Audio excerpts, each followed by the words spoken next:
जी शुरू करें।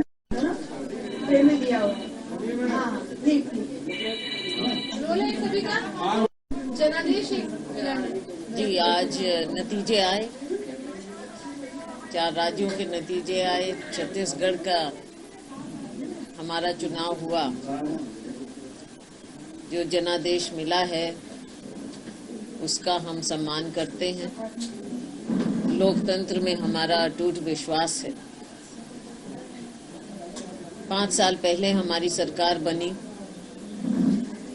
और 5 साल से हमारी सरकार ने पूरी निष्ठा से छत्तीसगढ़ के लोगों की सेवा की। हर वर्ग के लिए, चाहे हमारे ट्राइबल बहन भाई हों, चाहे अनुसूचित जाति, किसान, मजदूर, महिलाएं, स्वयं समूह, युवाओं के लिए, हर तरह से हर तरफ हमारा प्रयास रहा कि छत्तीसगढ़ के विकास में सबको हिस्सा मिले। कहीं ना कहीं हम अपना ये संदेश जनता तक पूरी तरह से नहीं पहुंचा पाए। नतीजों से यही लगता है। निराशाजनक जरूर हैं ये नतीजे, लेकिन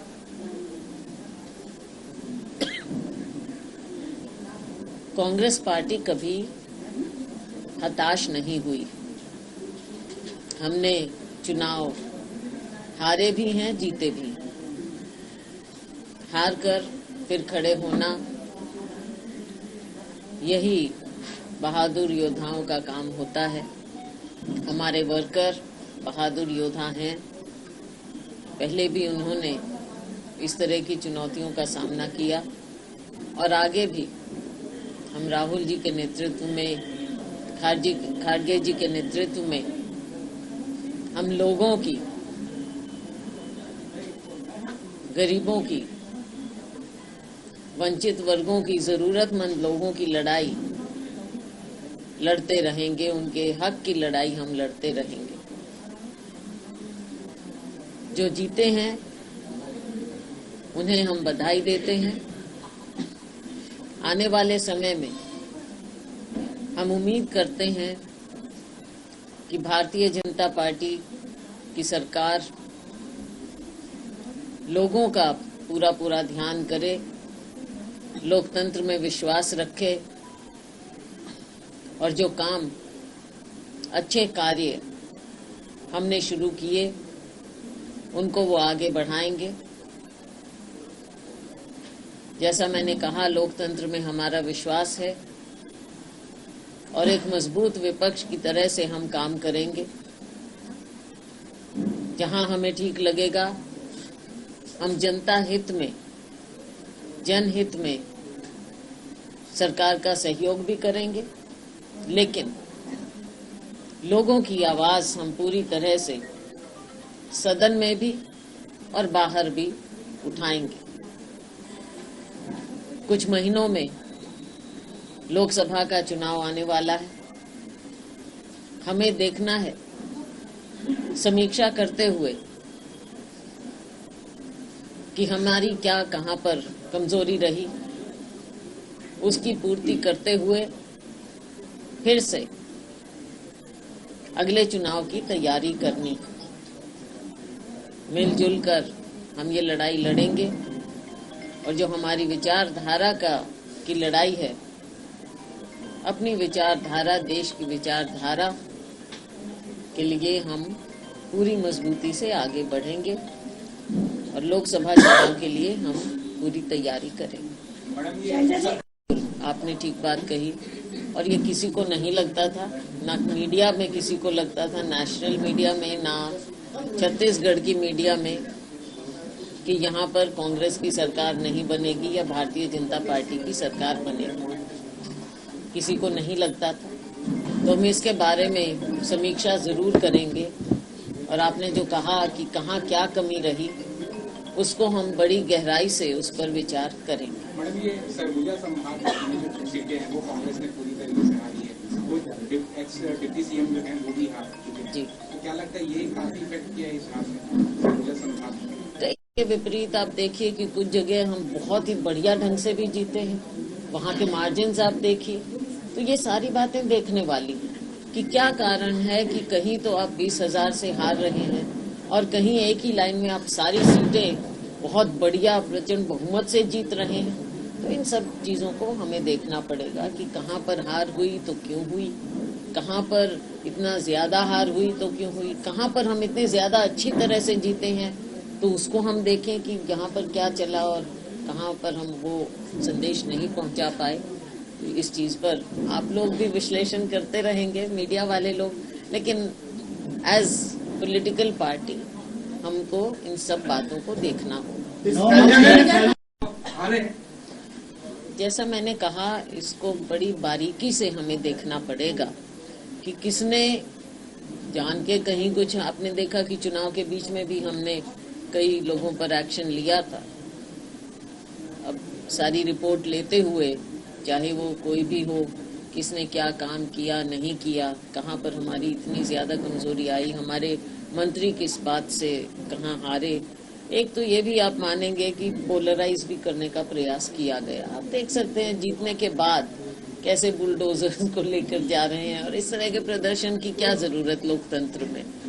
जो वोट दे रहा है या नहीं दे रहा है, अपनी राजनीतिक बात रखने की होती है। तो इन चीज़ों को भी देखना पड़ेगा, क्योंकि समाज को हम एक सूत्र में बांधे, सिर्फ विकास की हम बात करें और छत्तीसगढ़िया सबसे बढ़िया, तो छत्तीसगढ़ के लोग हम और आगे बढ़ाएं उन्हें और छत्तीसगढ़ और तरक्की करें। घोषणा पत्र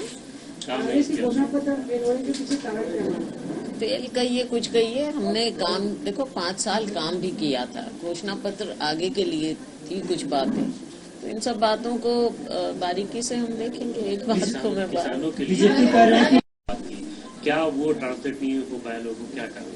अब कई चीजें हैं, कुछ तो है, कहीं लगा कि कहीं हुआ भी है, कहीं नहीं भी हुआ शायद।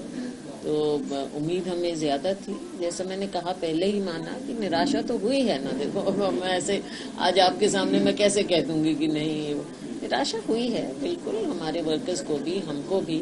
लेकिन अब देखकर ही तो आगे बढ़ेंगे ना हम, और आगे तो बढ़ना ही है। ये एक हार से थोड़ा ही हम बैठ जाएंगे। बीजेपी के तमाम बड़े नेता कह रहे हैं मोदी की गारंटी का जीत हुआ है। देखो कई बातें हैं, सिर्फ आप एक गारंटी भी क्या क्या जरूरत थी मोदी जी को आकर यहाँ उनका नाम लेकर गारंटी देने की। इनकी भारतीय जनता पार्टी के अपने पास क्या यहाँ पर राज्य में कुछ नहीं था क्या? इनके पास कोई भी चेहरे की सिर्फ बात मैं नहीं करती हूँ, लेकिन क्या अपना यहाँ छत्तीसगढ़ के लोगों का कुछ नहीं ये दिखा पाए, जो माननीय प्रधानमंत्री जी को बीच में हर बार इनको लाने की जरूरत पड़ती है। तो ये तो यहाँ के लोग देखेंगे। के बाद ईवीएम मशीन को लेकर के उनका ये कहना है कि ईवीएम मशीन में किसने हो रही अब देखो इन चीजों को तो अब मैं ऐसे ऑफ द कफ ऐसा मैं कुछ इस पर टिप्पणी नहीं करूँगी। कांग्रेस देखिए, एक मिनट, इस चीज को मैं आपको नहीं, इस चीज को क्लियर करना चाहिए, क्योंकि हमेशा पार्टी होती है, पार्टी बड़ी होती है, पार्टी की ही सरकार होती है, पार्टी के ही मुख्यमंत्री होते हैं, पार्टी के ही मंत्री होते हैं, पार्टी के ही कार्यकर्ता होते हैं। तो जब चुनाव में हम जाते हैं तो सभी लोगों का, मैंने ये आपको चुनाव के दौरान भी कहा था कि सबका अपना अपना प्रभाव होता है, तो सबके प्रभाव को हम चुनाव में इस्तेमाल करते हैं।